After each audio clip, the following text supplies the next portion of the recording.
الحمد لله وكفى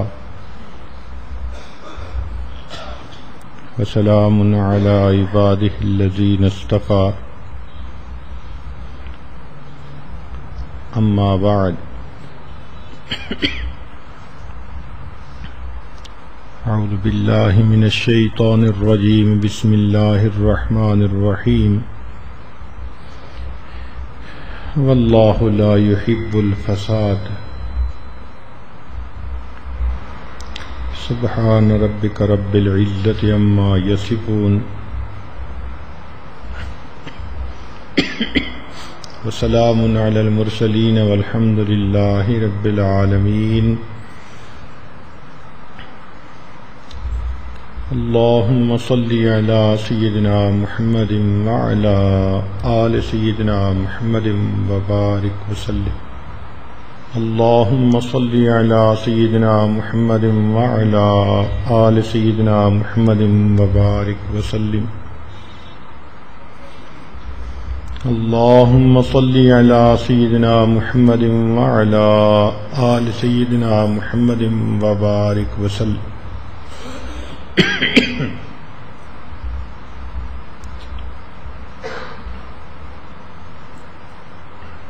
آپس کے لڑائی جھگڑوں میں جھگڑے کی ایک نوعیت گھریلو ہوتی ہے کہ گھر کے اندر جو لوگ رہ رہے ہیں وہ آپس میں لڑائی جھگڑا کر لیں، جیسے آپس میں بہن بھائی کا جھگڑا یا اولاد والدین کے درمیان جھگڑا،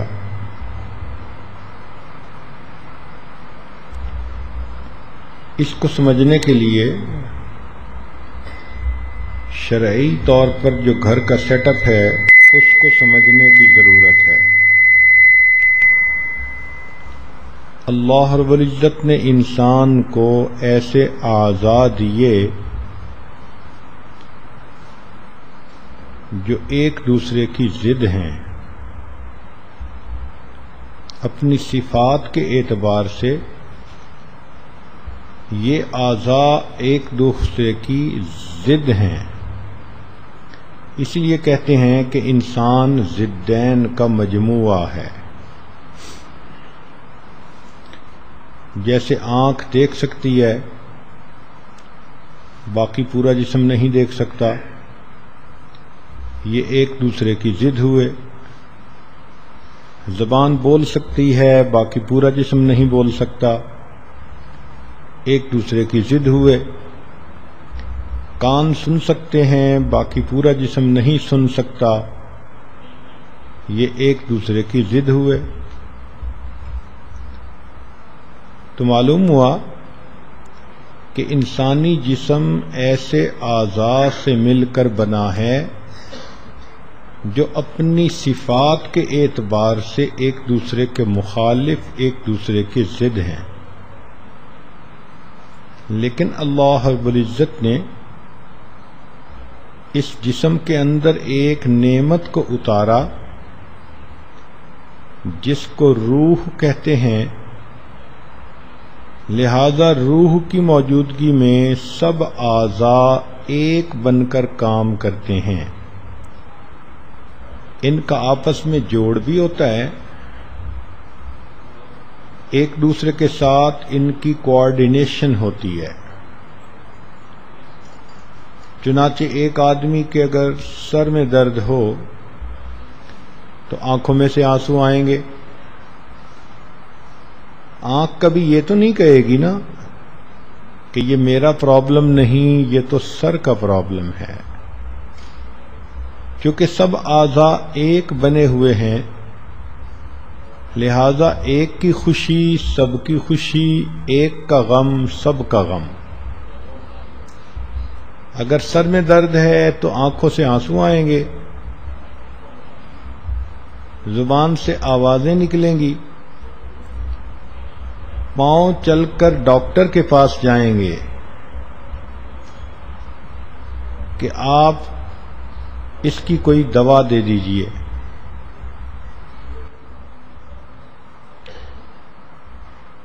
تو گویا روح کی موجودگی میں جسم کے اعضاء ایک ہوتے ہیں،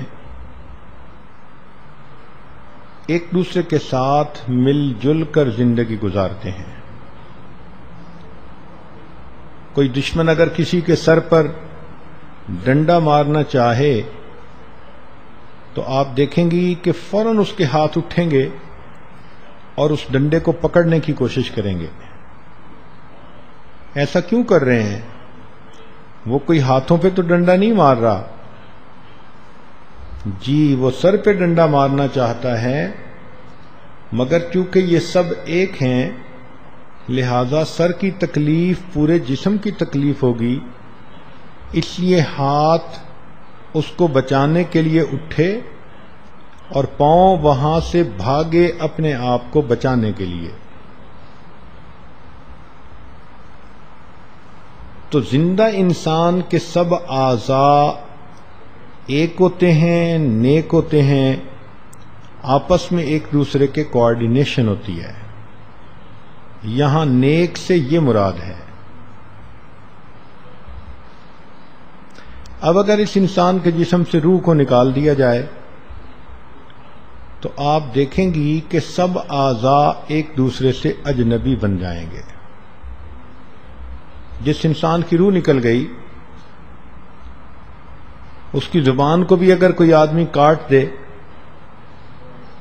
نہ آنکھوں سے آنسو آئیں گے، نہ اس کے منہ سے تکلیف کی آواز نکلے گی، نہ ہاتھ پاؤں ہلیں گے اور وہاں سے بھاگنے کی کوشش کریں گے۔ کیوں؟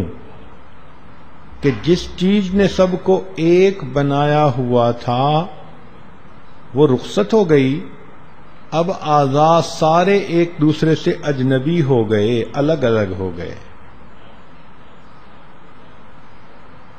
اگر کوئی انسان یوں سوچے کہ بندے کی روح تو نکل گئی، ہم اس کے منہ کو سیل کر دیتے ہیں اور اس کے ناک کے راستے سے اس کے اندر ہوا بھر دیتے ہیں، تو کیا ہوا کے بھرنے سے وہ انسان زندہ ہو جائے گا؟ ہرگز نہیں۔ روح کا قائم مقام اور کوئی چیز نہیں بن سکتی۔ اب اس مثال کو ذہن میں رکھتے ہوئے ایک گھر کو اپنے سامنے رکھیے۔ ہر گھر ایسے افراد کا مجموعہ ہے جو اپنی پوزیشن، اپنے مقام کے اعتبار سے ایک دوسرے کے مخالف ہیں۔ مثلا باپ ہے، اس کی پوزیشن گھر میں کوئی دوسرا نہیں لے سکتا۔ ماں ہے، اس کی پوزیشن بیٹی نہیں لے سکتی، اس کی پوزیشن گھر میں کوئی دوسرا نہیں لے سکتا۔ بیٹی ہے، اس کا مقام ماں نہیں لے سکتی۔ بھائی ہے، اس کا مقام کوئی دوسرا نہیں لے سکتا۔ تو ماں، باپ، بہن، بھائی یہ مل کر ایک گھر بن گیا، مگر ہر ایک کی اپنی ایک آئیڈینٹی ہے۔ تو یوں کہہ سکتے ہیں کہ گھر ایسے افراد کا مجموعہ ہے جو ایک دوسرے کی ضد ہیں، مگر اللہ رب العزت نے ان میں ایک نعمت کو اتارا جس کی موجودگی میں یہ افراد اس طرح مل کر ایک اور نیک بن کر کام کرتے ہیں جس طرح روح کی موجودگی میں جسم کے اعضاء ایک بن کر کام کرتے ہیں، اور اس چیز کا نام ہے دین۔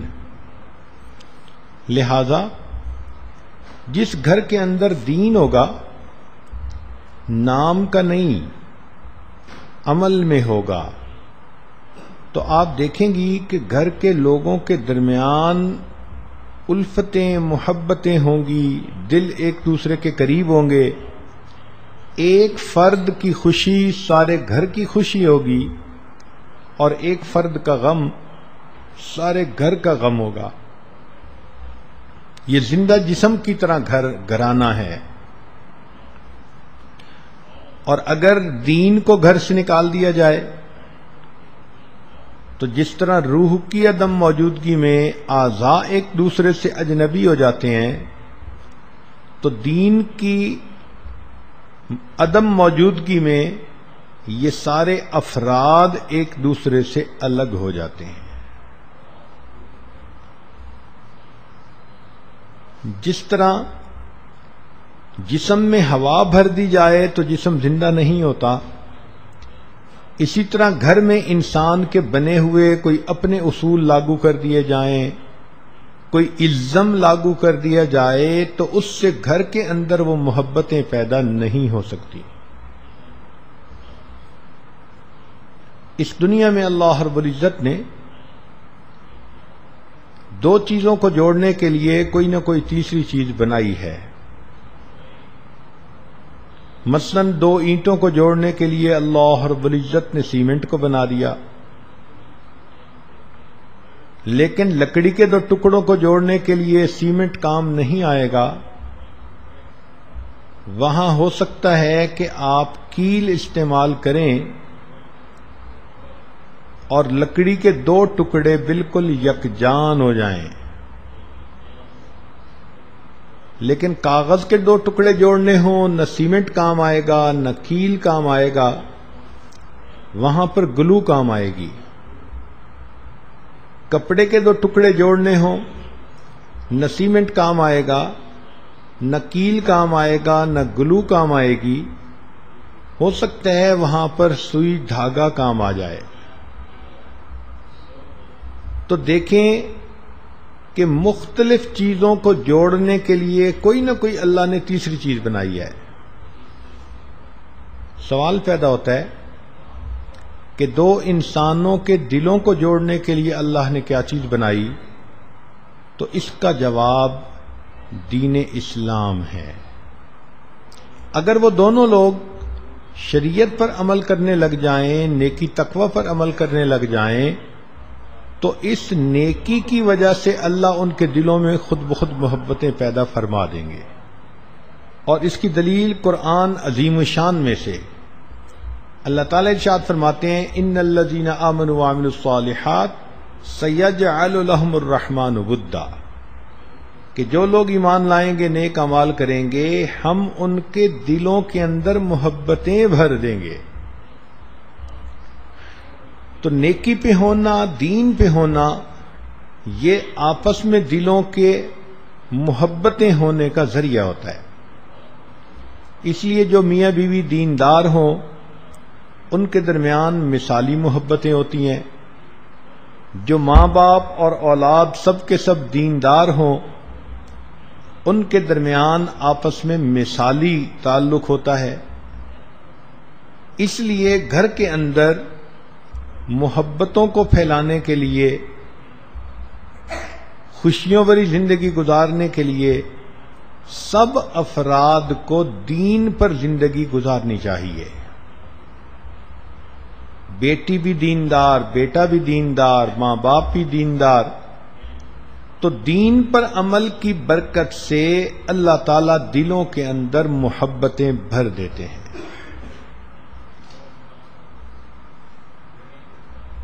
کفر کے ماحول میں ماں باپ اور اولاد کے درمیان وہ محبت ہرگز نہیں ہوتی جو دیندار گھرانوں کے اندر ہوتی ہے۔ تاہم انسان ہے، غفلت کا شکار ہو جاتا ہے۔ ہم دیکھتے ہیں کہ ہمارے گھروں میں اگرچہ ماں باپ اور اولاد کے درمیان بہت محبتیں ہوتی ہیں، لیکن کہیں کہیں ہمیں جھگڑے بھی نظر آتے ہیں۔ اب ان جھگڑوں کی نوعیت دو قسم کی ہوتی ہے، ایک بہن بھائی کے درمیان لڑائی جھگڑا، اور دوسرا ماں باپ اور اولاد کے درمیان لڑائی جھگڑا۔ تو آئیے بہن بھائی یا دو بھائی دو بہنوں کے درمیان لڑائی جھگڑوں کے اوپر کچھ تھوڑی دیر غور کر لیں۔ عام طور پر دیکھا کہ چونکہ بھائی بہن ہوتے ہیں بھائی بھائی ہوتے ہیں، ایک ماں باپ کی اولاد ہوتی ہے، تو جوانی کی عمر میں آپس میں ان کے ہنسی مذاق ہوتا ہے، اور زیادہ تر یہی ہنسی مذاق ایک دوسرے کے ساتھ جھگڑے کی بنیاد بن جاتا ہے۔ بھائیوں کی عام طور پر عادت ہوتی ہے کہ بہنوں کو تنگ کرتے ہیں،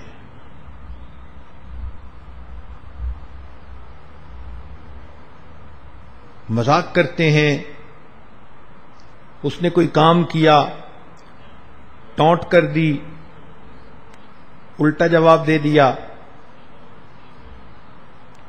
یا پھر کبھی اس کو دھکا دے دیا، اس کے بال کھینچ لیے۔ اب یہ جو کر رہے ہوتے ہیں وہ نفرت سے نہیں کرتے، محبت سے کر رہے ہوتے ہیں، لیکن نوجوان بچے ہیں، ان کو یہ پتہ نہیں ہوتا کہ اس کو اگلا کیسے محسوس کرے گا۔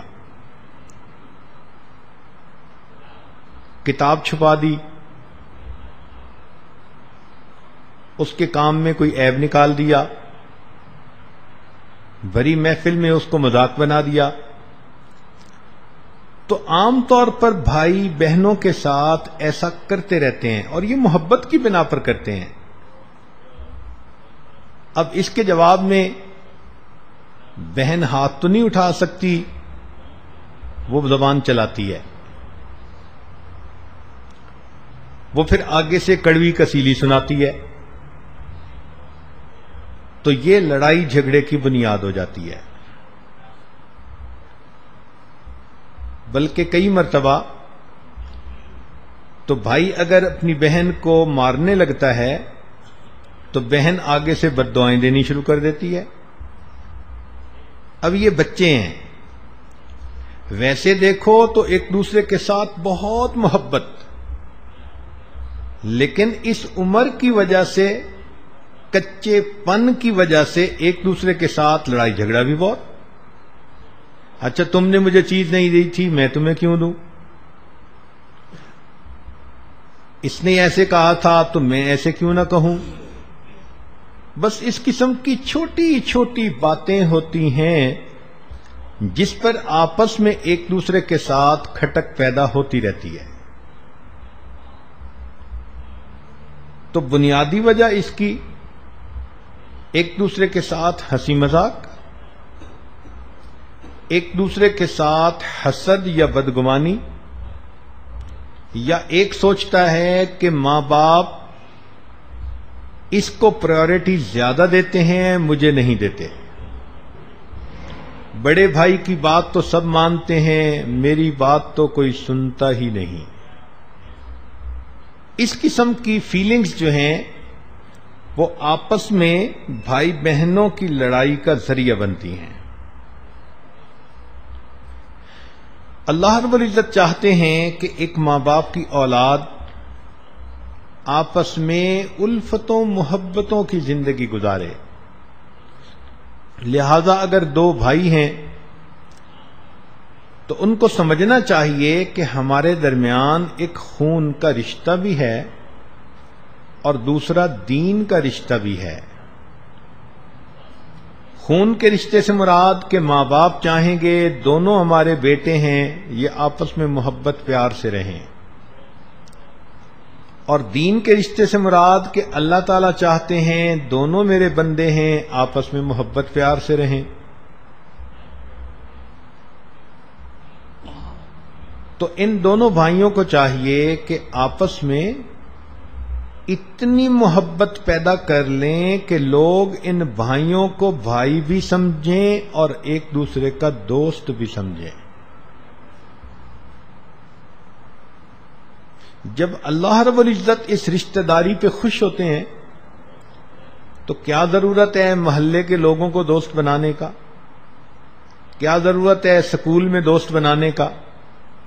ایک گھر میں اگر 2-3 بھائی ہیں تو وہ آپس میں ایک دوسرے کو دوست بنائیں، ہیلپ لینی ہے تو بھی ایک دوسرے سے لیں، کھیلنا ہے تو بھی مل کے کھیلیں، کوئی کام کرنا ہے تو مل جل کر کام کریں۔ کئی گھرانوں میں ایسا دیکھا گیا کہ بھائیوں کے اندر اتنی محبت ہوتی ہے، کوآرڈینیشن ہوتی ہے کہ وہ بھائی کم نظر آتے ہیں، دوست زیادہ نظر آتے ہیں. ہر کام ایک دوسرے کے مشورے سے کرتے ہیں، ایک دوسرے کا اکرام کرتے ہیں، عزت احترام. اس سے گھر کے اندر محبتیں بڑھتی ہیں، سکون بڑھتا ہے، پریشانیاں گھٹ جاتی ہیں. اور سچی بات یہی ہے کہ دنیا ہو یا آخرت، بندے پہ جب بھی مصیبت آئے تو اسے یاد تو اپنا بھائی ہی آتا ہے. اس کی دلیل قرآن عظیم الشان میں سے اللہ رب العزت نے جب حضرت موسیٰ علیہ السلام کو نبوت سے سرفراز فرمایا، حکم دیا اذهب الى فرعون انه طغى، جائیے فرعون کے پاس، وہ باغی طاغی بن گیا ہے. تو سیدنا موسیٰ علیہ السلام سمجھے کہ یہ بہت بڑا بوجھ ہے، مجھ اکیلے کے لیے اٹھانا مشکل ہوگا. اب اس بوجھ کو اٹھانے کے وقت ان کو اپنا بھائی یاد آیا. کیا دعا مانگی؟ رب اشرح لی صدری ویسر لی امری واحلل عقدۃ من لسانی یفقہوا قولی. پھر آگے کہا واجعل لی وزیرا من اہلی ہارون اخی، اے اللہ میرے بھائی ہارون کو آپ میرا وزیر بنا دیجئے. تو دیکھیے کہ اس بوجھ کو اٹھاتے ہوئے موسیٰ علیہ السلام کو اپنا بھائی یاد آیا. اسی طرح آخرت میں بھی ہوگا. چنانچہ قرآن مجید میں ہے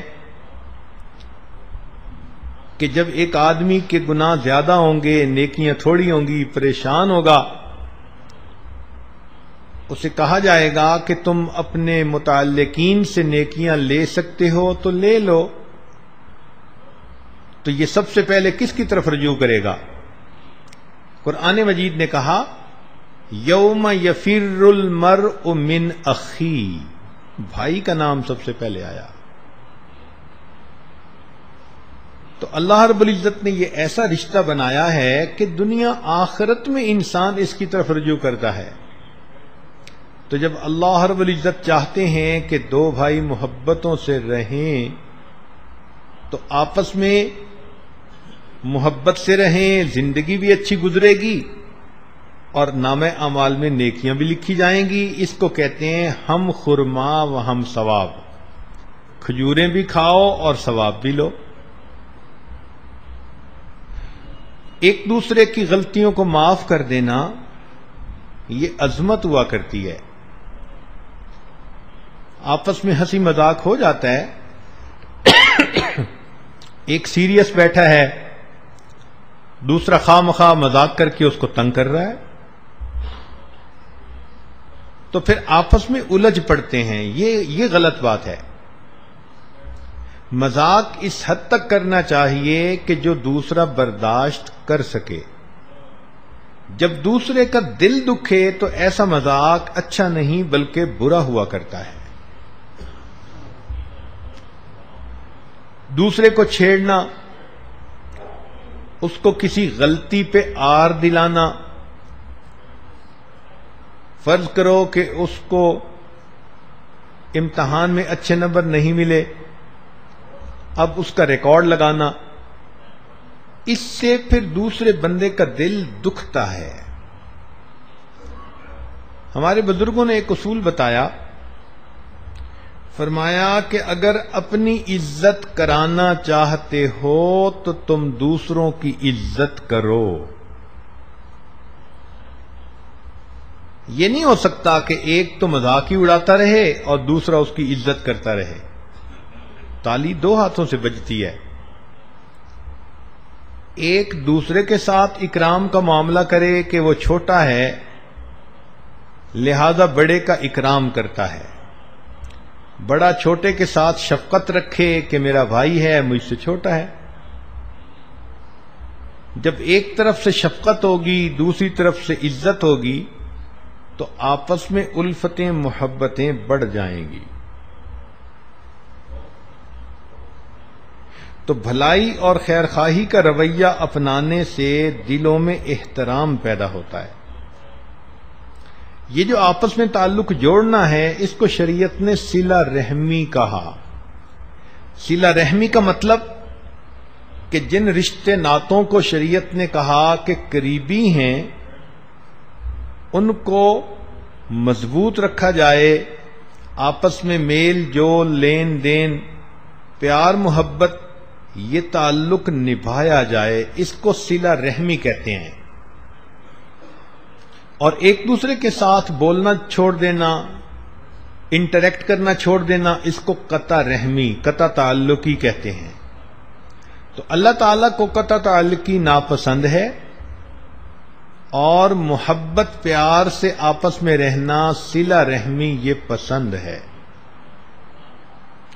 حدیث پاک میں آتا ہے کہ دو چیزوں کا بدلہ بہت جلدی ملتا ہے. توجہ سے سنیں، اور نوجوان بچے اور بچیاں اس بات کو پلے باندھیں کہ دو چیزوں کا بدلہ انسان کو بہت جلدی ملتا ہے. ایک، اگر آپس میں صلہ رحمی کرے تو اس کی برکتیں اس کی زندگی میں بہت جلدی ظاہر ہوتی ہیں. اور دوسرا، اگر کوئی بندہ تکبر کا بول بولے تو تکبر کا بول بولنے کی وجہ سے، ظلم کرنے کی وجہ سے، اس کا عذاب انسان کو بہت جلدی آنکھوں سے دیکھنا نصیب ہو جاتا ہے. تو صلہ رحمی کا ثواب جلدی ملتا ہے، ظلم کا عذاب جلدی ملتا ہے. پھر سنیے، صلہ رحمی کا ثواب جلدی ملتا ہے اور ظلم کا عذاب جلدی ملتا ہے. یہ دونوں کام ایسے ہیں، لہذا ہمیں چاہیے کہ ہم آپس میں صلہ رحمی کے ساتھ رہیں. ایک حدیث مبارکہ میں نبی علیہ الصلوۃ والسلام نے ارشاد فرمایا کہ صلہ رحمی پر اللہ تعالی بندے کو 3 انعام عطا کرتے ہیں. صلہ رحمی پر، صلہ رحمی سے کیا مراد؟ کہ بہن بھائی آپس میں اگر محبت پیار سے رہیں، کوآرڈینیشن کے ساتھ رہیں، تو صلہ رحمی کے 3 انعام. پہلا انعام، اللہ تعالیٰ بندے کی عمر کو طویل کر دیتے ہیں، لمبی عمر عطا کرتے ہیں. دوسرا انعام، اللہ رب العزت اس بندہ کے رزق کشادہ فرما دیتے ہیں، کھلا رزق عطا فرما دیتے ہیں. صلہ رحمی کرنے والے کو کبھی بھی رزق کی تنگی میں اللہ نہیں ڈالتے، کھلا رزق دنیا میں عطا فرما دیتے ہیں. اور تیسرا انعام کہ صلہ رحمی کرنے والے کو اللہ تعالیٰ بری موت سے محفوظ فرما دیتے ہیں. تو موت بھی کلمے پہ نصیب ہو گئی، مال میں بھی برکت ہو گئی، عمر میں بھی برکت ہو گئی. تو بتائیے کہ اس کے علاوہ بندہ اور کیا چاہتا ہے؟ اکثر ہمارے جو مسائل ہیں، یا صحت سے متعلق، یا کاروبار سے متعلق، یا دین سے متعلق، تو تینوں مسائل کا حل صلہ رحمی میں. جب عمر طویل ہوگی تو اس کا مطلب یہ کہ صحت اچھی ہوگی. جب رزق کشادہ ہوگا، اس کا مطلب کہ قرضوں مرضوں سے جان چھوٹ جائے گی، غیر کے سامنے ہاتھ نہیں پھیلانا پڑے گا. اللہ تعالیٰ لینے والے کی جگہ بندے کو دینے والا بنائیں گے. اور بری موت سے حفاظت سے مراد یہ کہ اللہ رب العزت بندے کو دین والی زندگی عطا فرمائیں گے، تاکہ اس کی زندگی بھی محمود اور پھر اس کی موت بھی محمود ہو سکے. ان تین انعامات کو سامنے رکھیں تو جی چاہتا ہے کہ بہن بھائی آپس میں مثالی محبت کی زندگی گزاریں، گھر میں بچوں کو یہ حدیث پاک سنائیں اور اس کے فائدے ان کو کھول کھول کر بتائیں کہ دیکھو تم آپس میں جھگڑتے ہو، ایک دوسرے کے ساتھ روٹھتے ہو، بول چال بند کر دیتے ہو، مار کٹائی کا معاملہ کرتے ہو، اللہ رب العزت چاہتے ہیں کہ محبت و پیار سے رہو تو دیکھو کتنے بڑے بڑے انعام ملیں گے کہ نبی علیہ السلام نے فرمایا کہ بندے کی عمر طویل کر دی جاتی ہے، رزق کھلا کر دیا جاتا ہے اور بری موت سے بندے کی حفاظت کر دی جاتی ہے۔ ایک اور حدیث پاک ہے، طبرانی شریف کی روایت ہے، نبی علیہ الصلوۃ والسلام نے ارشاد فرمایا کہ جو بندہ چاہے میرا حساب آسان ہو اور میں جلدی سے جنت میں داخل ہو جاؤں، جو شخص چاہے کہ قیامت کے دن میرا حساب آسان ہو اور میں جلدی سے جنت میں داخل ہو جاؤں، تو فرمایا کہ اس کو چاہیے کہ جو اس سے توڑے یہ اس سے جوڑے، یعنی جو اس سے دور ہونا چاہے بھائی بہن یہ اس کو قریب کرے، کوئی روٹھ جائے یہ اس کو منا لے، کوئی پریشان ہو تو یہ اس کی پریشانی کو ختم کرنے میں مدد کرے تاکہ دل ایک دوسرے کے ساتھ اور نتھی ہو جائیں۔ فرمایا جو تجھ سے توڑے تو اجھ سے جوڑ۔ یہ نہیں ہے کہ جیسے ہم کہتے ہیں ہمارے ساتھ کوئی اچھا رہے گا تو ہم اچھا رہیں گے، اگر برا ہوگا تو ہم بھی برے بنیں گے، یہ تو تجارت ہوئی۔ نبی علیہ السلام نے فرمایا جو تجھ سے توڑے تو اس سے جوڑ، یعنی جو تجھ سے دور ہونا چاہے تو اس کو اپنی محبت پیار سے قریب کر لے۔ دوسرا فرمایا کہ جو تجھ پر ظلم کرے تو اللہ کے لیے اس کو معاف کر دے۔ لہذا بھائی بہنوں میں آپس میں اگر کسی نے مذاق کر دیا، زیادتی کر دی، دوسرے کا دل دکھا دیا، گو ایسا نہیں کرنا چاہیے تھا، مگر معاف کرنے والے کو چاہیے کہ جلدی معاف کر دے تاکہ اللہ کی رحمتوں سے اس کو حصہ نصیب ہو۔ اور تیسرا فرمایا کہ جو تجھے محروم کرے تو اس کو عطا کر دے۔ بہن بھائیوں میں یہ بھی مسئلہ ہوتا ہے، یہ چیز لایا تھا اس نے مجھے نہیں دی تھی تو میں اس کو کیوں دوں؟ فلاں موقع پہ دیکھیں اس نے کھلونا میں نے کھیلنے کے لیے مانگا تھا، کمپیوٹر کہا تھا کہ میں استعمال کرتا ہوں، اس نے مجھے نہیں دیا تھا، تو فرمایا کہ جو تجھے محروم کرے تو اس کو عطا کرے۔ یہ دین اسلام کتنا پیارا ہے، شریعت کے اندر کیا حسن ہے کہ زندگی گزارنے کے اتنے بہترین اصول بتا دیے گئے۔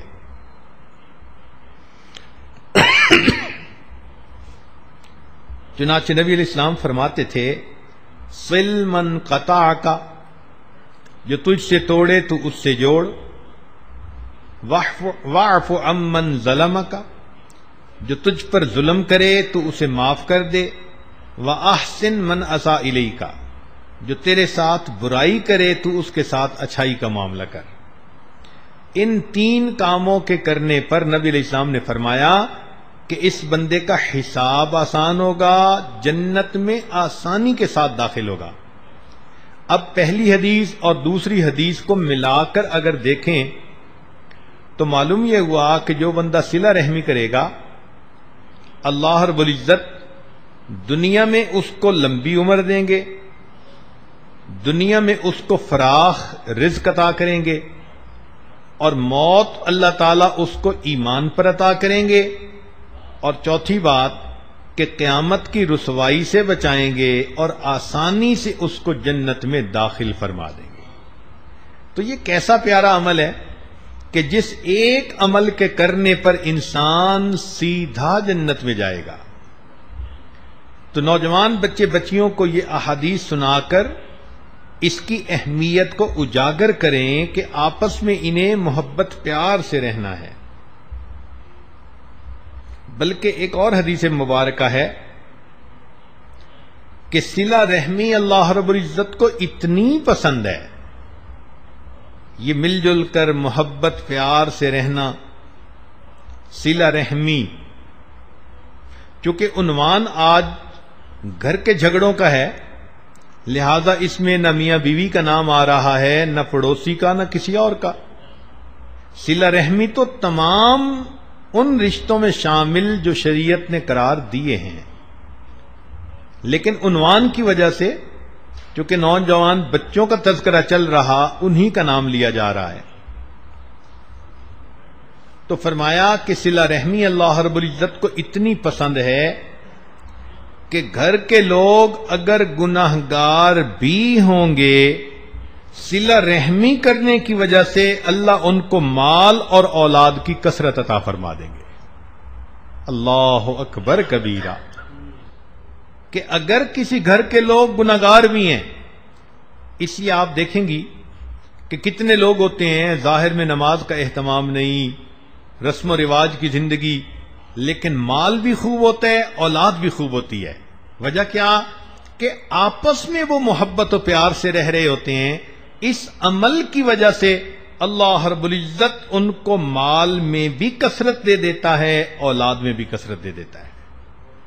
تو سوچئے اگر گناہگار بندوں کو بھی اللہ تعالیٰ یہ نعمتیں دے دیتا ہے، تو جو نیکوکار بن کر زندگی گزاریں گے اور صلہ رحمی کریں گے، پھر اللہ رب العزت کی کتنی برکتیں ان کو نصیب ہوں گی.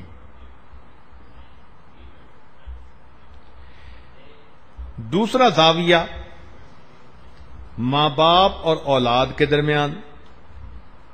عام طور پر دیکھا کہ ماں باپ اولاد کی تربیت چاہتے ہیں، ان کو روک ٹوک کرتے ہیں. نوجوان بچوں کو روک ٹوک بری لگتی ہے.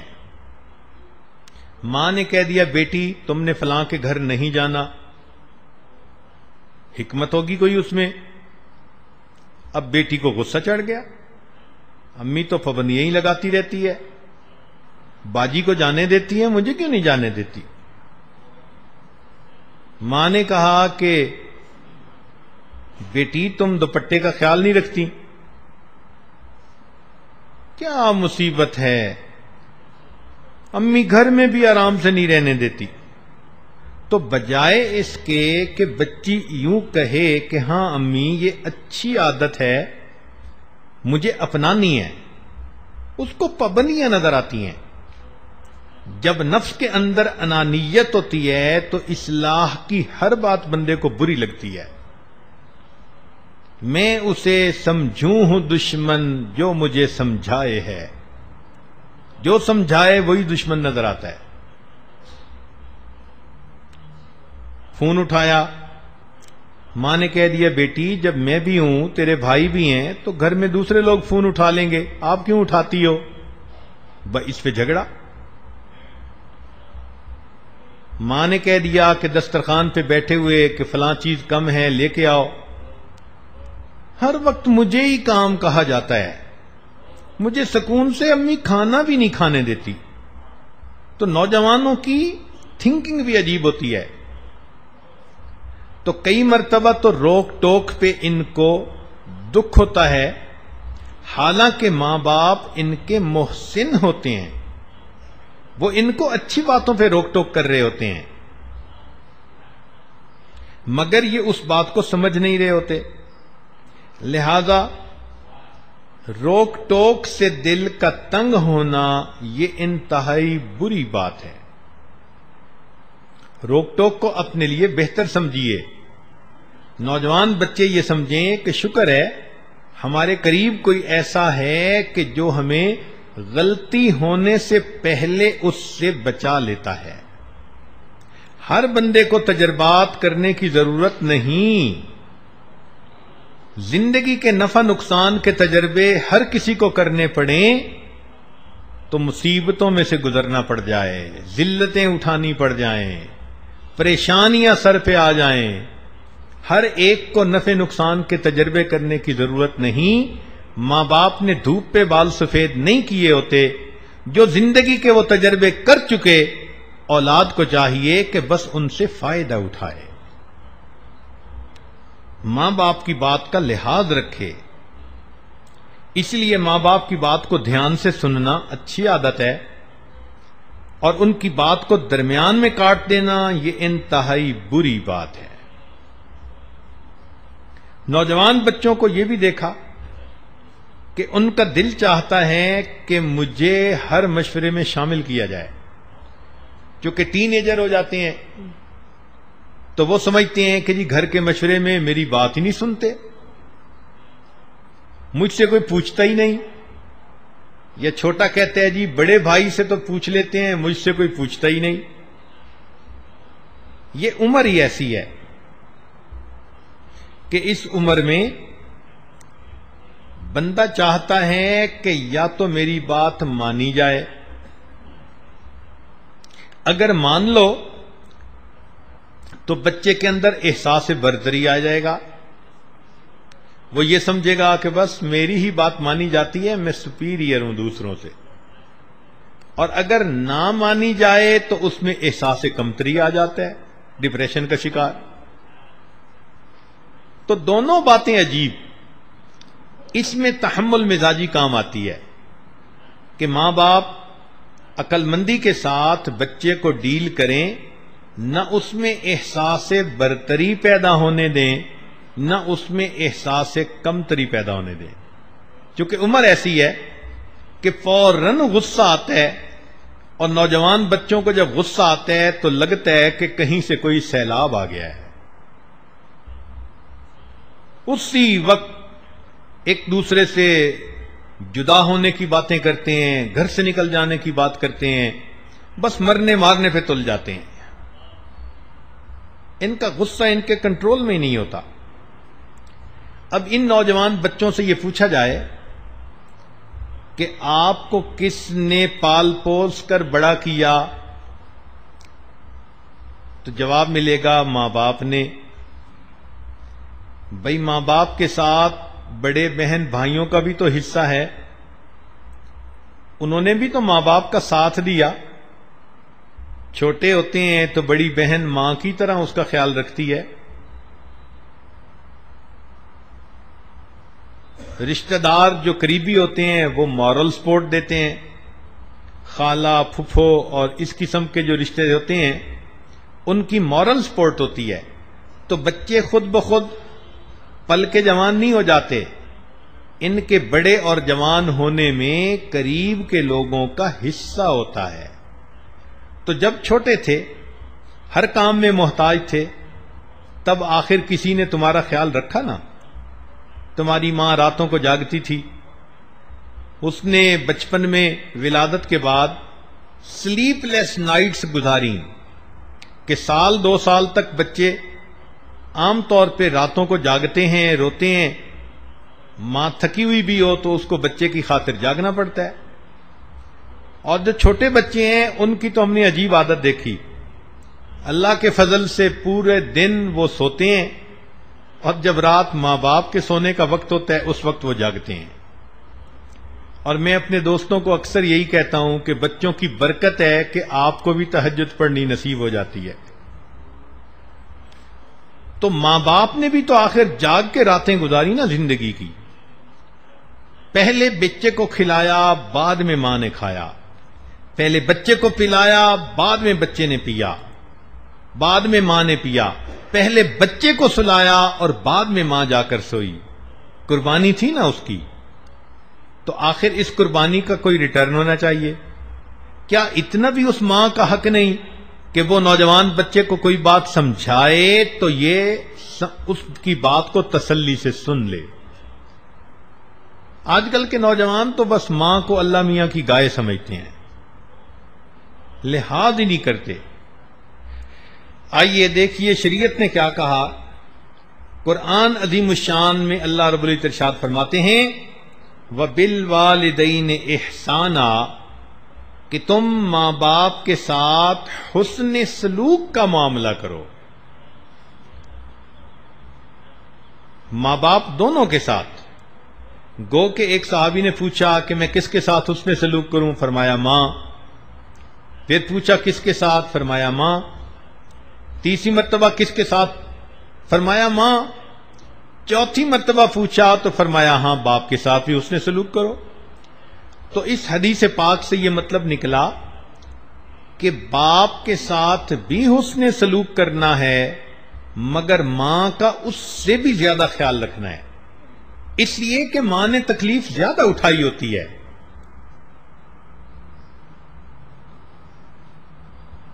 ایک سال تو اس نے پیٹ میں اٹھایا ہوتا ہے، پھر اس کے بعد 2 سال اس نے گود میں اٹھایا ہوتا ہے،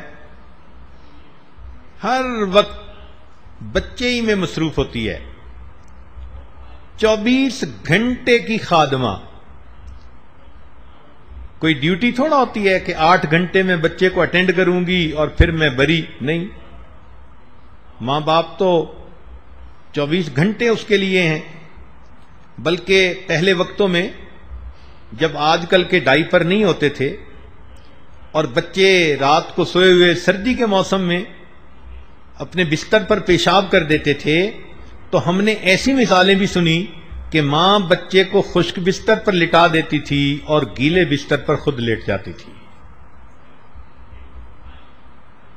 اللہ اکبر کبیرہ۔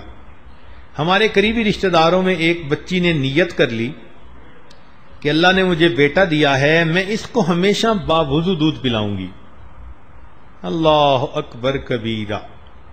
ہم نے جو اس بچی کو دیکھا، اتنا مجاہدہ، حیران رہ گئے، اس لیے کہ مدر فیڈنگ خود کرتی ہے، اور اس نے کہا کہ میں نے نیت کی ہوئی ہے کہ باوضو پلاؤں گی۔ اب ہر وقت تو وضو نہیں رہتا، چلو دن میں تو گزارا ہو جاتا ہے، سردی کی راتوں میں بچے کو دودھ پلایا اور پلا کے وہ بیچاری لیٹی، اور 5 منٹ اس کی آنکھ لگی کہ بچہ پھر رونے لگا۔ اب گرم بستر میں سے اٹھ کے وہ جائے اور باتھ روم میں وضو کر کے پھر آ کے پلا رہی ہے، پھر بچے کو فیڈ دی، اور ابھی آدھا گھنٹہ بچہ نہیں سویا تھا کہ پھر رونا شروع کر دیا۔ اللہ کی شان، بچی کو پھر وضو کے لیے جانا پڑا۔ ایک رات میں وہ بچی 15 دفعہ جا کر وضو کر کے آتی۔ سوچیں وہ بچی رات کو کیا سوتی ہوگی۔ سفر میں بچہ رو رہا ہے اور بچی کا اس وقت وضو نہیں، اب جی کہیں وضو کی جگہ تلاش کرو۔ اب بچی کے لیے سفر میں وضو کی جگہ کتنا مشکل کام۔ کس جتن سے اس نے اپنے اس بیٹے کو دودھ پلایا، یہی سوچ سوچ کے مجھے حیرت ہوتی ہے، اور دل کہتا ہے کہ واقعی اللہ رب العزت نے جو ماں کا یہ مقام بتایا، یہ اس ماں کا حق بنتا ہے۔ اسی لیے حدیث پاک میں آتا ہے کہ اللہ رب العزت شب قدر کے اندر بڑے بڑے گناہگاروں کی مغفرت فرما دیتے ہیں۔ جو ماں باپ کا نافرمان ہوتا ہے، شب قدر میں بھی اللہ اس کی مغفرت نہیں فرمایا کرتے۔ نبی علیہ الصلوۃ والسلام کی خدمت میں ایک صحابی آئے اور کہنے لگے، اے اللہ کے نبی، مجھ سے بڑا گناہ سرزد ہو گیا۔ نبی علیہ السلام نے فرمایا، جاؤ اپنی ماں سے دعا کروا لو۔ اس نے کہا، اے اللہ کے نبی، میری ماں تو فوت ہو چکی۔ فرمایا، جاؤ تمہاری خالہ ہے کہ جی وہ زندہ ہے۔ فرمایا، جاؤ خالہ سے دعا کروا لو، اللہ تمہارے بڑے گناہ کو بخش دیں گے۔ سوچئے، جب کبیرہ گناہوں کو اللہ ماں کے ہاتھ اٹھنے پر معاف فرما دیتے ہیں، تو اللہ کے ہاں ماں کا کیا مقام ہوگا۔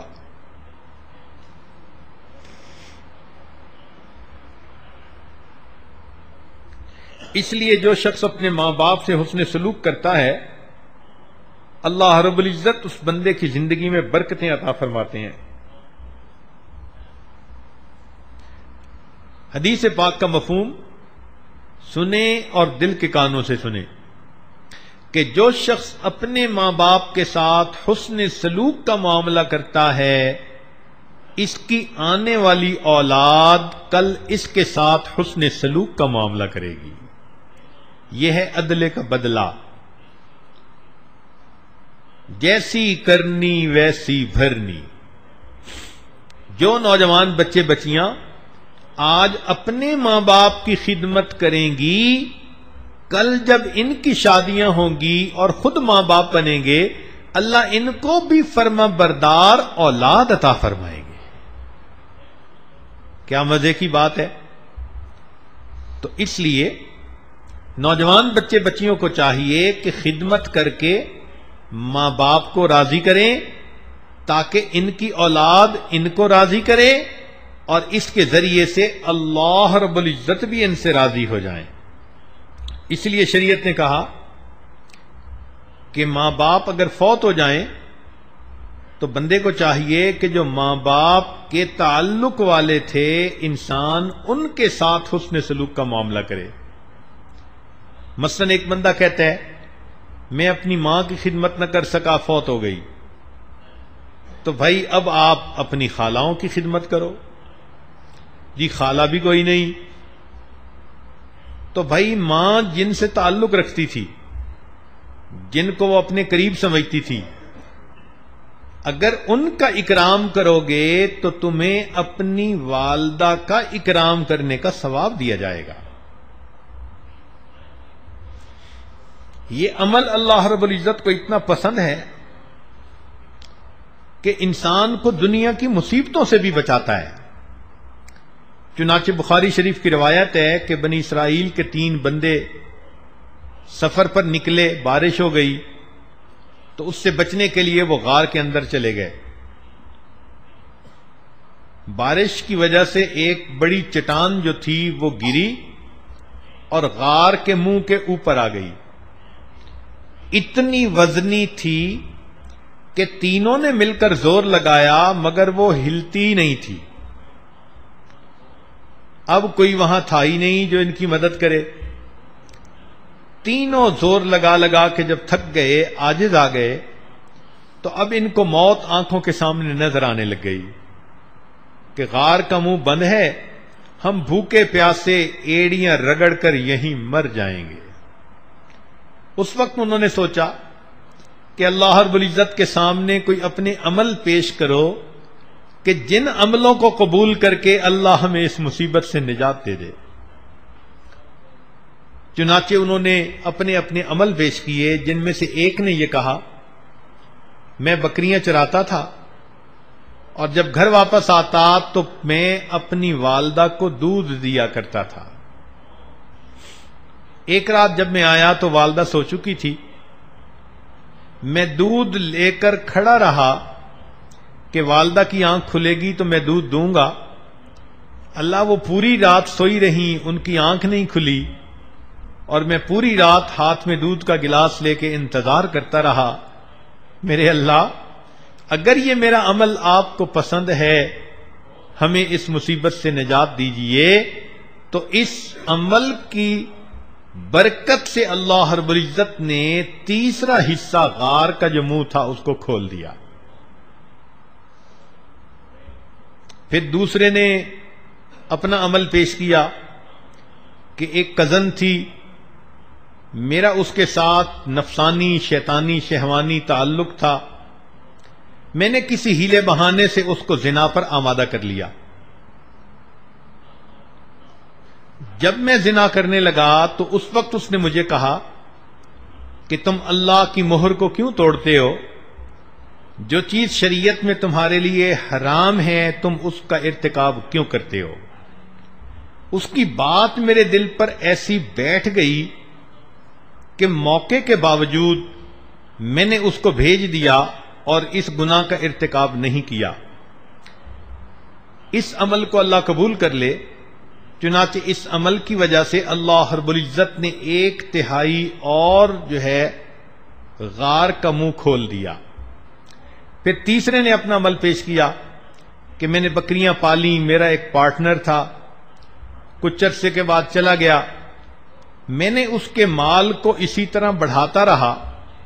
کئی سالوں کے بعد جب وہ آیا اور اس نے مانگا تو میں نے اس کا پورا مال اسے دے دیا. جو حیران ہو گیا وہ، اے اللہ میں نے آپ کے لیے یہ کیا، اگر عمل پسند ہے تو ہمیں نجات دیجئے.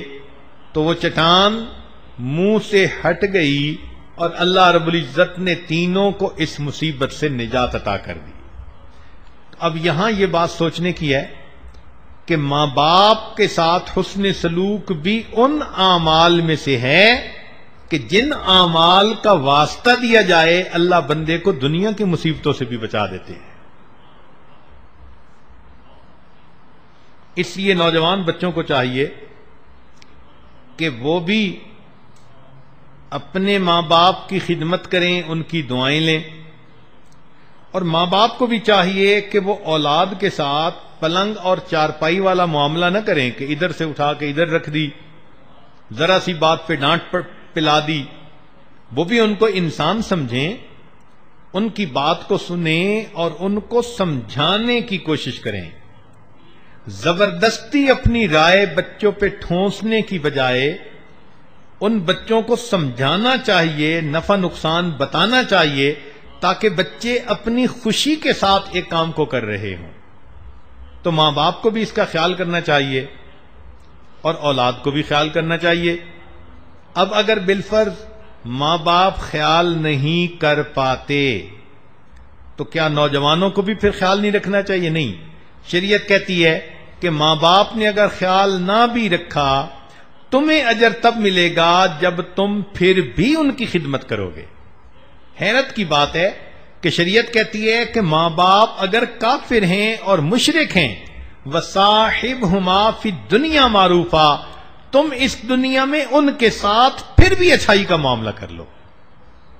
تو کافر اور مشرک ماں باپ کے ساتھ اگر اچھائی کا حکم، تو جو ایمان والے ماں باپ ہیں جنہوں نے بچے کو چھوٹی عمر میں کلمے کی نعمت دے دی، ان کے ساتھ اچھائی کرنا اللہ کو کتنا پیارا ہوگا.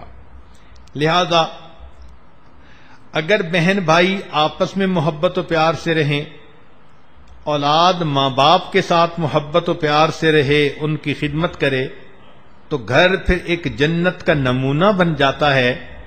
اللہ تعالیٰ اس گھر میں عزتیں بھی دیتے ہیں، صحت دیتے ہیں، رزق میں برکتیں، اولاد میں برکتیں. موت بھی آتی ہے تو ایمان پر، اور آخرت میں بھی حساب آسان اور جنت میں جانا آسان. تو اس عمل پر دیکھیے اللہ رب العزت کی کتنی رحمتیں ہوتی ہیں. ہمارے قریب کے ایک دیہات میں ایک واقعہ پیش آیا جو سنا کر یہ عاجز اپنی بات کو مکمل کرتا ہے. امید ہے کہ نوجوان بچے اور بچیاں اس بات کو دل کے کانوں سے سنیں گے.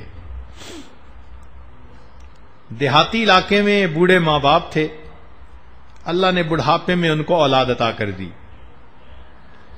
بچے کو انہوں نے پڑھایا، بچہ ذہین تھا، حتیٰ کہ وہ بچہ پڑھ لکھ کر انجینئر بن گیا. اب جب وہ انجینئر بنا تو شہر کے اندر اس کو بڑی اچھی نوکری مل گئی، کوٹھی مل گئی، کار مل گئی. اس نے ماں باپ کو کہا کہ جی آئیں میرے ساتھ شہر میں رہیں. ماں باپ چونکہ دیہات میں رہنے کے عادی تھے، رشتہ داریاں وہیں تھیں اور آزاد ماحول فضا تھی، اور وہ اس ماحول میں ایڈجسٹ ہو چکے تھے. وہ کچھ دن تو شہر میں رہے، کوئی بیمار ہے تو دیہات میں جاؤ، کسی کی خوشی تو جاؤ، غمی تو جاؤ.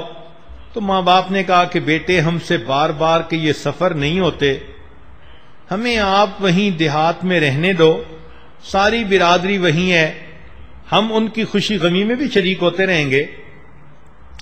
آپ نے اگر رہنا ہے تو آپ شہر میں رہ لو، آتے رہنا، ہم سے ملتے رہنا. چنانچہ اس طرح بچے نے شہر رہنا شروع کر دیا. کچھ عرصے کے بعد اس نے سوچا کہ بھئی اب ہر طرح سے میں سیٹ تو ہو ہی چکا ہوں، تو مجھے شادی کروا لینی چاہیے. شہر کا ایک بڑا معزز گھرانہ تھا، ان کے بارے میں پتہ چلا کہ ان کی بیٹی خوبصورت بھی ہے، خوبصیرت بھی ہے، اس نے ان کی طرف نکاح کا پیغام بھیجا۔ ماں باپ سے پوچھا، ماں باپ نے کہا کہ بیٹے زندگی آپ نے گزارنی ہے، جہاں آپ خوش ہوں گے ہم بھی وہیں خوش ہوں گے۔ لو جی، اس کی شادی ہو گئی۔ اب شادی کے بعد یہ اپنی بیوی کو گھر لے کے آیا۔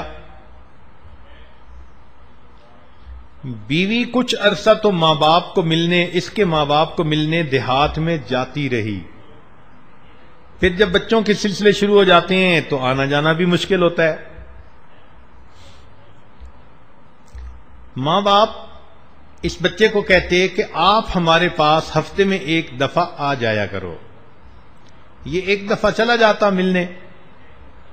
اب بندہ ہے، کئی دفعہ پلاننگ کرتا ہے کہ میں 2 گھنٹے میں آ جاؤں گا، اور 2 کی جگہ 6 گھنٹے لگ جاتے ہیں۔ تو جب اس طرح ذرا دیر ہونی شروع ہوئی تو بیوی کو بھی برا لگا، وہ بھی پھر بولنا شروع ہو گئی۔ جیسے عورتوں کی ایک لینگویج ہوتی ہے، بس آپ تو جب چلے جاتے ہیں تو پچھلے تو آپ کے لیے نظر میں مر ہی جاتے ہیں، پیچھے تو کوئی ہوتا ہی نہیں، بس آپ جایا کریں تو وہیں ماں کے پاس بیٹھ جایا کریں، وہیں رہا کریں، یہاں آنے کی کیا ضرورت ہے۔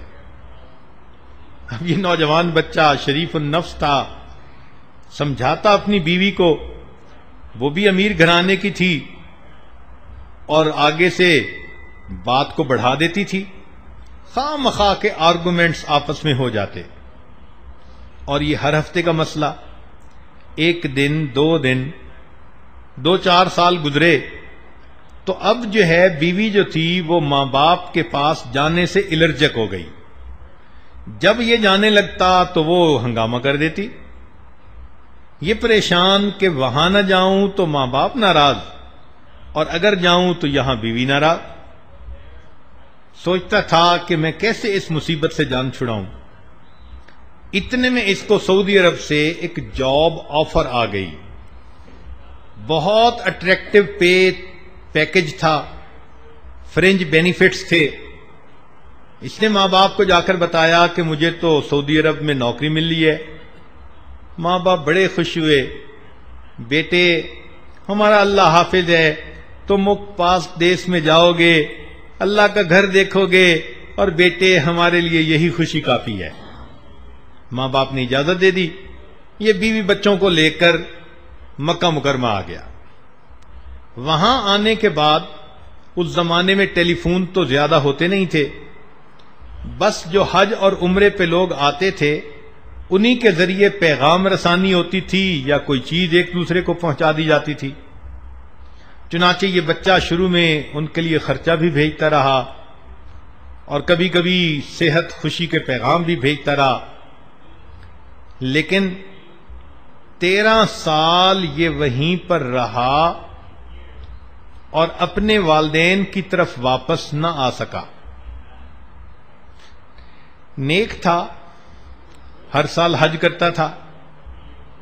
ایک مرتبہ حج کے دوسرے تیسرے دن یہ مطاف میں کھڑا ہے، بیت اللہ کے سامنے زارو قطار رو رہا ہے۔ کسی اللہ والے نے دیکھا، پوچھا نوجوان کیا ہوا؟ کہتے ہیں کہ مجھے 13 سال ہو گئے ہیں، ہر دفعہ میں حج کرتا ہوں، لیکن حج کے 2-3 دن کے بعد میں خواب دیکھتا ہوں کہ کوئی کہنے والا کہتا ہے تیرا حج قبول نہیں، اور میں پریشان ہوں کہ پتہ نہیں کون سی مجھ سے ایسی غلطی ہوتی ہے کہ میرا حج اللہ کی بارگاہ میں قبول ہی نہیں۔ وہ اللہ والے تھے، بندے کی نبض پہچانتے تھے، انہوں نے 2-4 باتوں میں گیس کر لیا، فگر آؤٹ کر لیا کہ اس بچے نے 13 سال ماں باپ کو شکل ہی نہیں دکھائی، ان کے پاس گیا ہی نہیں، تو بوڑھے ماں باپ صاف ظاہر ہے کہ اس پر خفا ہوں گے۔ انہوں نے بات سمجھائی کہ بیٹے جاؤ، ماں باپ زندہ ہیں، ان کی خیر خبر لو، پھر واپس آنا۔ خیر یہ بچہ آیا اور اس نے آ کر فوراً اپنی ٹکٹ بک کروا لی۔ بیوی نے کچھ آئیں بائیں شائیں کرنے کی کوشش کی، مگر یہ نوجوان سیریس تھا، اس نے بھی اس کو شیر کی آنکھیں دکھائیں۔ جب بیوی نے دیکھا کہ یہ بہت سیریس نظر آتا ہے تو چپکے سے ڈر کے مارے بھیگی بلی بن کے بیٹھ گئی. خیر اس نے تیاری کی, یہ واپس اپنے ملک آیا. اب جب اپنے گاؤں کے قریب پہنچا تو اس نوجوان کو یہ بھی پتہ نہیں تھا کہ میرے ماں باپ اس وقت زندہ بھی ہیں یا نہیں ہیں. اب یہ سوچ رہا ہے کہ پتہ نہیں میرے ماں باپ کس حال میں ہیں. 13 سال گئے ہوئے ہو گئے تھے. اس کو ایک 9-10 سال کا لڑکا ملا گاؤں کا. اس نے اس سے پوچھا کہ وہ فلاں بوڑھے میاں بڑے میاں کا کیا حال ہے. اس نے بتایا جی وہ بڑے میاں تو 6 مہینے ہوئے فوت ہو گئے, البتہ وہ بوڑھی عورت ابھی زندہ ہے, گھر میں ہے اور بڑی بیمار ہے, اور میں نے سنا کہ ان کا ایک بیٹا ہے جو کوئی سعودی عرب گیا ہوا ہے. پتہ نہیں وہ کیسا نامعقول بیٹا ہے جو اپنی ماں باپ کی خبر ہی نہیں لیتا. اس بچے کو کیا پتا تھا کہ وہ اسی نوجوان سے بات کر رہا ہے. بچہ تو بات کر کے چلا گیا, لیکن اس نوجوان کے دلوں کے تار کو چھیڑ گیا. اب اس کو احساس ہوا, اوہو والد دنیا سے چلے گئے, میں نے آخری وقت میں ان کی شکل ہی نہ دیکھی. اب تو امی مجھ سے ناراض ہوگی, اور امی تو میرا چہرہ ہی نہیں دیکھے گی, امی تو مجھے گھر سے ہی نکال دے گی, بات ہی نہیں کرے گی میرے ساتھ. اب یہ سوچ رہا ہے کہ میں امی کو کیسے مناؤں گا. مغموم دل ہے, گھر کی طرف جا رہا ہے. بالآخر اس نے جب گھر کے دروازے پر پہنچ کر دیکھا تو دروازہ کھلا تھا, کواڑ ملے ہوئے تھے. اس نے آہستہ سے دروازہ کھولا, اندر داخل ہوا. کیا دیکھتا ہے کہ صحن میں چارپائی کے اوپر اس کی بوڑھی بیمار والدہ لیٹی ہوئی ہیں. ہڈیوں کا ڈھانچہ تھیں, وہ چارپائی کے ساتھ لگی ہوئی تھیں. اس کو خیال آیا کہ کہیں امی سو نہ رہی ہو, تو میں پہلے آہستہ آہستہ چلتے ہوئے قریب جاتا ہوں. چونکہ اس کی والدہ جو تھی اس کے بارے میں اس کو پتا تھا کہ اس کی بینائی چلی گئی, اس کی آنکھوں پہ موتیا آ گیا, بڑھاپے میں جو آ جاتا ہے عام طور پر. تو یہ اس کو پتا تھا کہ میری والدہ کی بینائی کام نہیں کرتی. آہستہ آہستہ چلتے چلتے قریب ہوا, دبے پاؤں. جب بالکل قریب پہنچا کہ بھئی امی سوئی ہوئی ہے یا جاگ رہی ہے, تو یہ حیران ہوا کہ اس کی والدہ اس وقت ہاتھ اٹھے ہوئے تھے اور کچھ لفظ کہہ رہی تھی, گویا اللہ تعالی سے دعا مانگ رہی تھی. اب بیٹا یہ سوچتا ہے کہ ماں بات نہیں کرے گی, مجھے گھر سے نکال دے گی, میری شکل نہیں دیکھے گی. اور ادھر ماں کا دل دیکھو کہ اس بڑھاپے میں اور بیماری میں چارپائی پر لیٹی ہوئی ہے اور وہ دعا مانگ رہی ہے. تو بچے نے جب قریب ہو کر سنا تو ماں یہ الفاظ کہہ رہی تھی, اللہ میرا خامد دنیا سے چلا گیا, میرا ایک ہی بیٹا ہے جو میرا محرم ہے, اللہ اسے بخیریت واپس پہنچا دینا, تاکہ اگر میری موت آئے تو مجھے قبر میں اتارنے والا کوئی میرا محرم موجود ہو.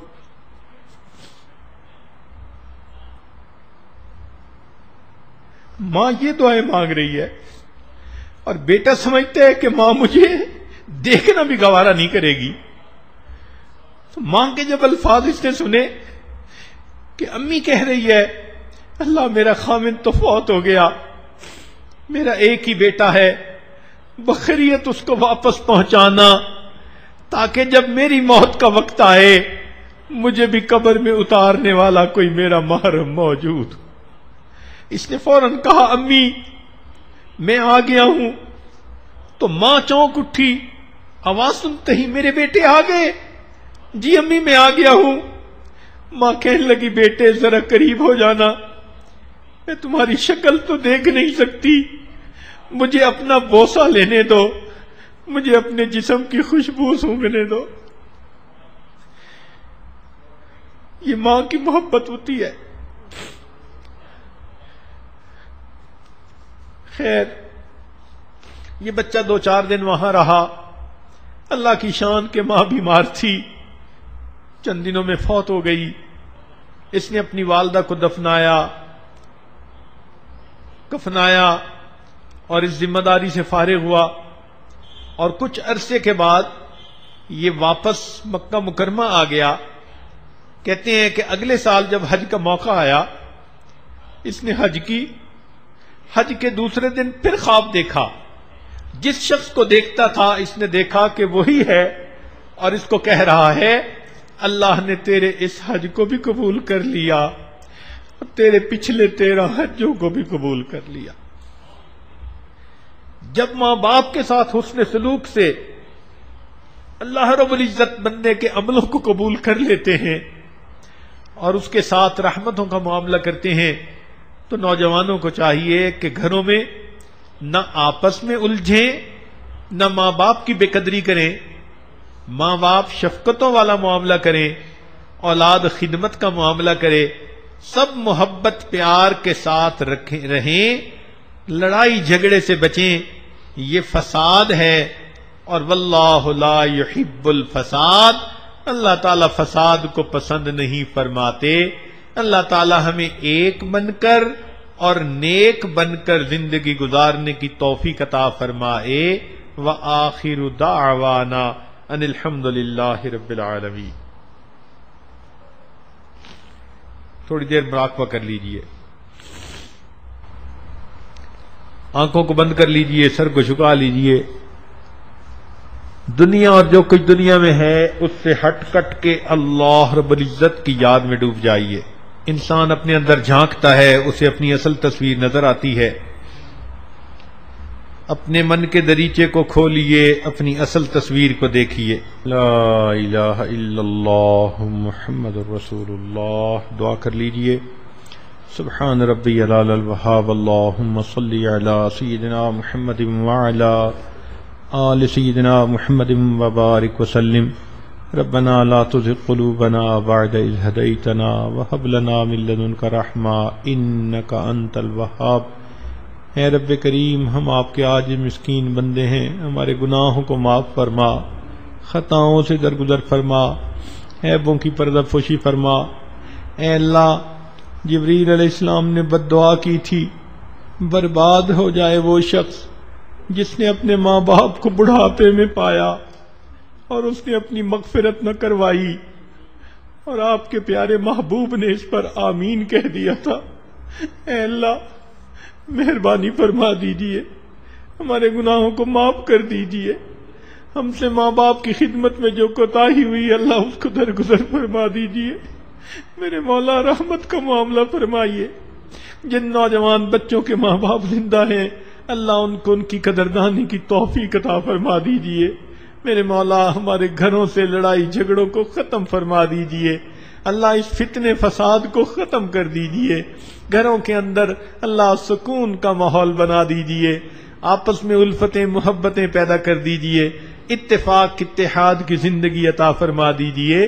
میرے مولا آنے والے وقت کو گزرے وقت سے بہتر بنا دیجئے. رمضان کے ان مبارک اوقات میں اے اللہ ہماری مغفرت فرما دیجئے. جو مانگا وہ بھی عطا فرما، جو مانگنا چاہیے تھا نہیں مانگ سکے وہ بھی عطا فرما. اے اللہ جنہوں نے دعاؤں کے پیغامات بھجوائے اللہ ان کی نیک مرادوں کو پورا فرما. ربنا تقبل منا انک انت السمیع العلیم تب علینا انک انت التواب الرحیم. صلی اللہ تعالی علی حبیبہ سیدنا محمد وآلہ واصحابہ اجمعین برحمتک یا ارحم الراحمین.